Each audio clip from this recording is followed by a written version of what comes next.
Angelina Sondah menangis karena Alia Mas Said mengajaknya berfoto di acara lamaran. Hal tersebut diungkapkan langsung oleh Angelina Sondah saat menjadi bintang tamu di acara Rumpi Trans TV. Menurut Angi, ia sempat terharu karena sikap Alia Mas Said yang masih mengingatnya. Diketahui anak kedua mendiang Aji Mas Said itu sempat memanggil Angelina Sondah untuk ikut berfoto dengannya. Padahal Alia Mas Said bukanlah anak kandung dari Angi.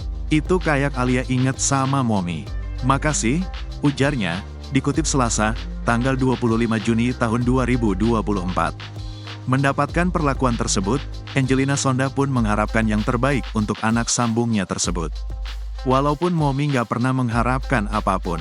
Asalkan Alia bahagia, Momi akan berusaha yang terbaik, ujarnya lagi.